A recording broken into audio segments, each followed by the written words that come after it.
Now back to that big race here in Erie County. First-time candidate Chrissy Casilio is looking to unseat three-term incumbent Mark Poloncarz. Casilio is a business owner from Clarence who is calling for a cut to county spending and more accountability. I had a chance to talk with both candidates on why they believe they are the perfect choice for county executive.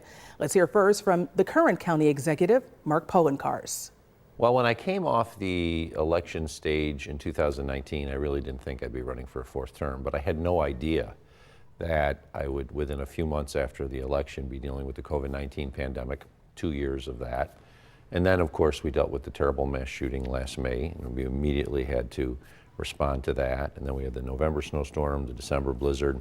So everything I tried to get accomplished or wanted to get accomplished in this third term just got pushed to the side, because there were more important things, the health and safety of our community, that took the forefront. And so what I'm doing right now in this fourth year of this third term is finally getting into play a number of the things that we expected we were going to be able to do this term, but we couldn't. And I want to finish the job. I want to finish the job that I was elected to do by the people of Erie County. Chrissy Casilio has spent the last 15 years in the marketing and public relations industry. This is her first time running as a candidate. I asked her about the challenge of running for the most powerful position in county government. I want to be county executive because I think I have what it takes to serve the people and to get government working the right way. It is time for change, and the combination of my time as a business owner, my experience as a mother, my experience being involved in the community, I can see firsthand what people are going through. When you talk about government and business, we saw that with Chris Collins. That was his mantra almost. It's time to run government like a business. Some would say it worked and others would say it did not work. I'm not Chris Collins. I'm not Joel Giambra. I'm Chrissy Casilio. You could compare the different types of business that we run, but at the end of the day, you're electing the person. And we asked both candidates a variety of questions on different topics about snow preparations, migrants, but let's start with their thoughts on the county spending. One of the big things that we can do is try to get every department to simply cut their budget by 1.5%. That is not eliminating any service. That is not firing people. It's simply spending more wisely. Could you go on the record and just say, you know, under my administration, I want these cuts, and say for sure that there would be no layoffs? Can you guarantee that? I am in no way planning on going through and laying anybody off. That is not the priority. The priority is spending more wisely and more efficiently. And which department has, when you looked at budgets, which department really needs to tighten it up? All of them. Okay, so I get it across the board, right? Across the board. Nothing specific as of now. I am trusting that the commissioners know their departments well enough and will know how things operate enough that they will be able to come up with a plan. Your opponent would say that if she was in office at this particular time, she looks to cut at least 1.5% from each department across the board. First of all, can that be done? Not really, because some of these departments, they're required to provide the services. Erie County Department of Social Services is a good example of that. It's the largest department in county government. It has the biggest budget, the most amount of people, and it's pretty much 100% mandated services. So to go out there and say, I'm just going to cut that department, it makes no sense. You'd have to cut the things that the people want, like the libraries, the parks, the highway department, the emergency services. I mean, the county executive, the county controller are all non-mandated. They don't have to be there. So you'd be cutting the things that people expect government to be. The major portion of Erie County government, 90% of our budget goes for mandated services. So you can't say I'm going to cut those services because we're required to provide them. I remember what it was like when the county just said we're going to cut, but they didn't reduce the services. That's what created the red-green fiscal crisis. It's kind of what my opponent is proposing. Is it time for Erie County, if there's another blizzard or a major snowstorm, when you have some of those big roads, to just come in and do it? We shouldn't be responsible for all snowstorms. We shouldn't be responsible for 2 inches of snow that falls in the city of Buffalo. Right. They're responsible We're talking for about it. big major storms. Big major storms.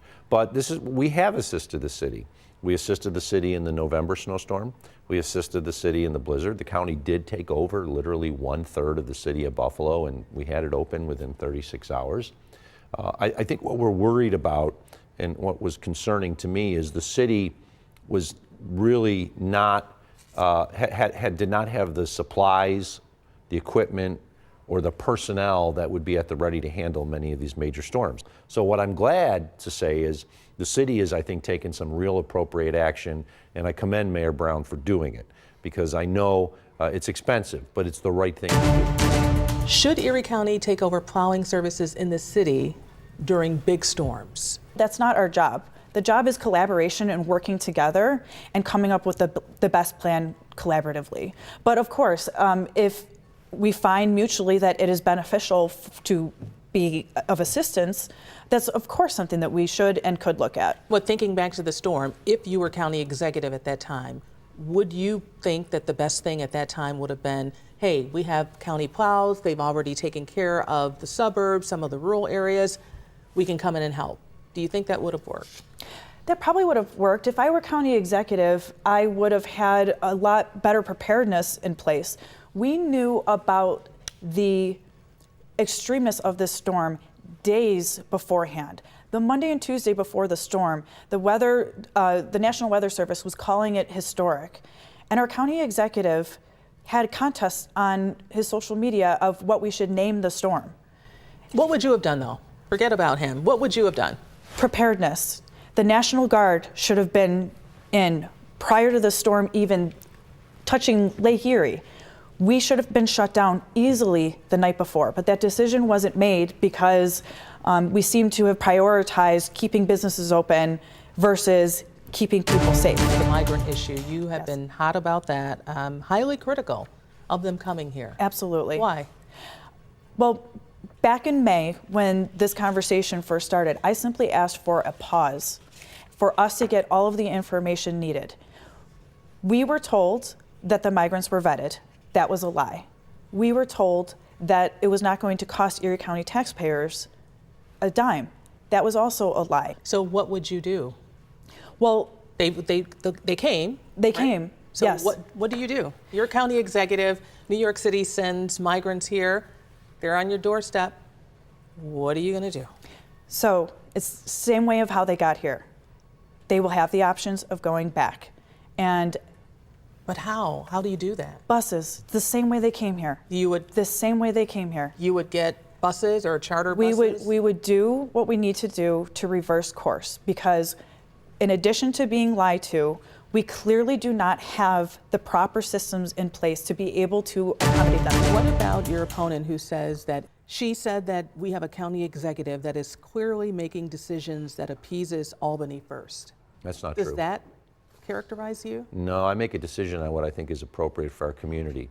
I'm not interested in making a decision to make someone else feel good, whether it's the governor or the president. I've been accused of making decisions because I've been told to make a decision. That's not correct.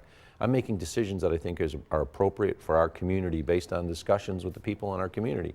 And to tell you the truth, Claudine, when I'm going around and talking to our residents, voters, I'm not really hearing about the asylum seeker issue.